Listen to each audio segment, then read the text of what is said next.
It is not that consciousness leaks out of matter.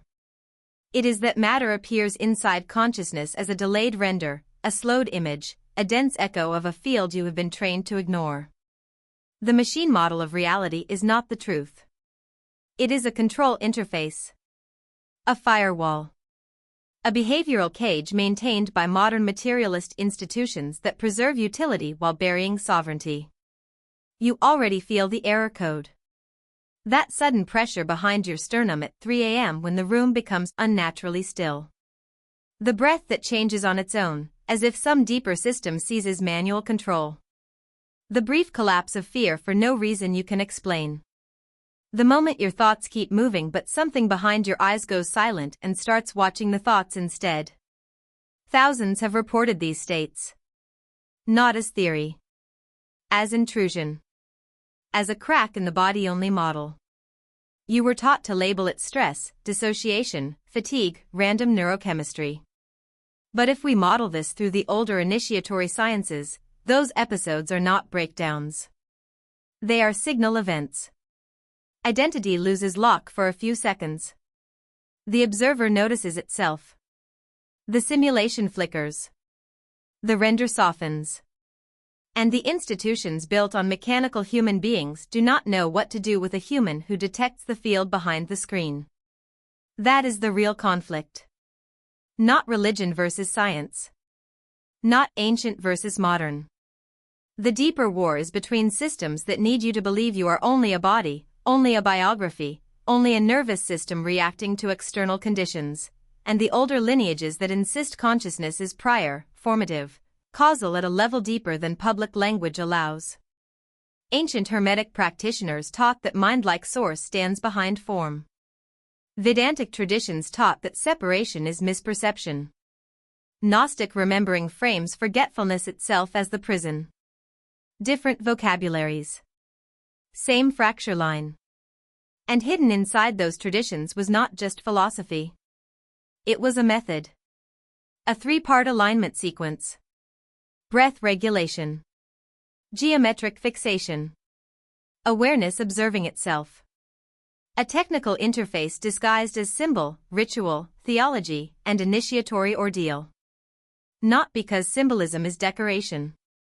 Because ritual and symbol function like an encryption shell. They hide operating knowledge from the casual mind while preserving it for the trained eye. That is the forbidden key. Not the full reveal.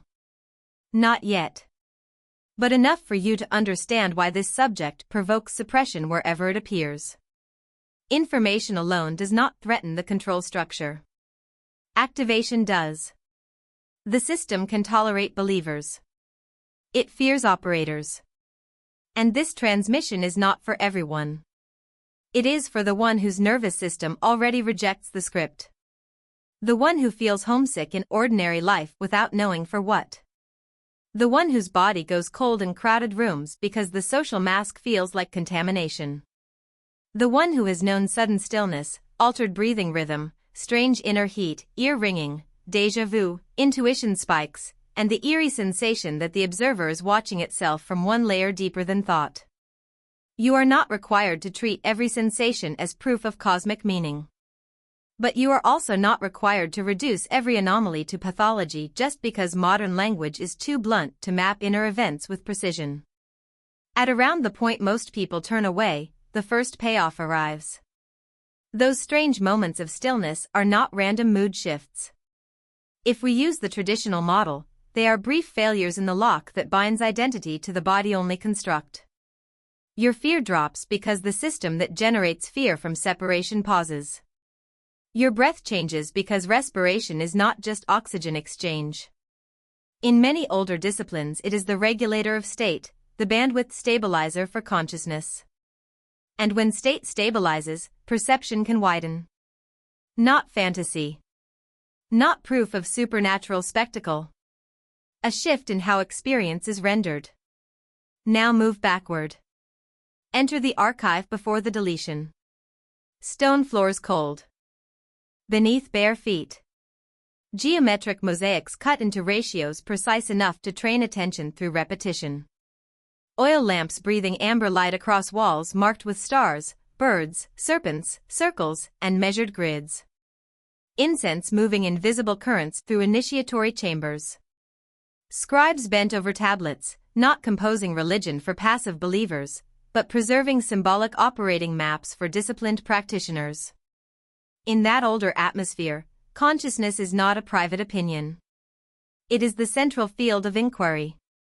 The body is instrument. Breath is lever. Attention is command. Form is the visible crust of deeper law. Traditional lineages preserve fragments of this with different emphases. Hermetic streams emphasize mentalism, the claim that reality is mind-like in structure and that correspondences link the visible and invisible. Vedantic insight emphasizes non-separation, that the witness beneath personal identity is not sealed off from the larger ground of awareness.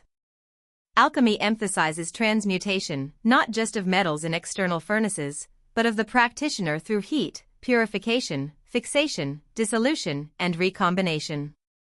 Sufi interior practice emphasizes remembrance, rhythmic devotion, and refinement of perception. Gnostic traditions emphasize amnesia and recovery, the soul trapped in structures of forgetting.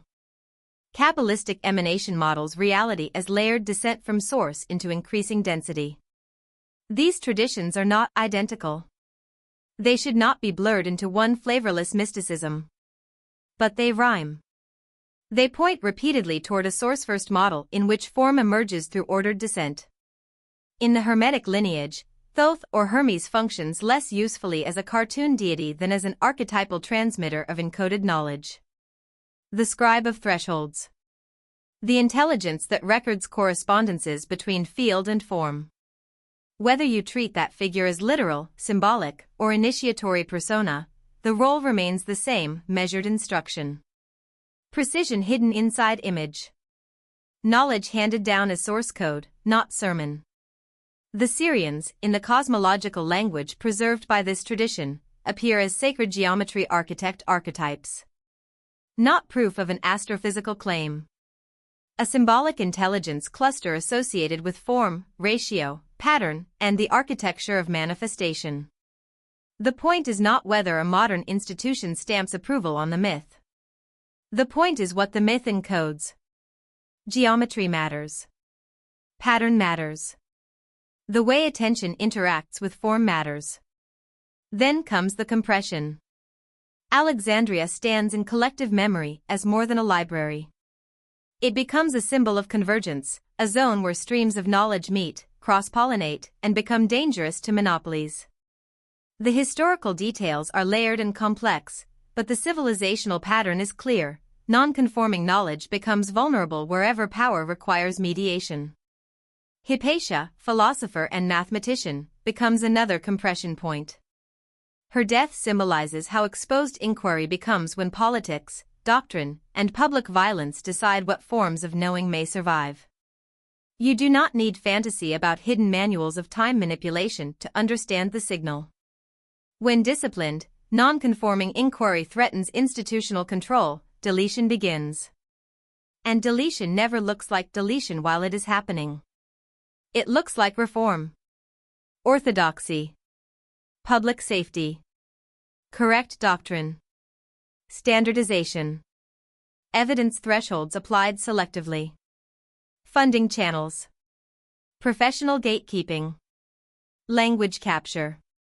The living firewall changes costume across centuries, but the function remains constant. Ancient priesthoods. Imperial religion.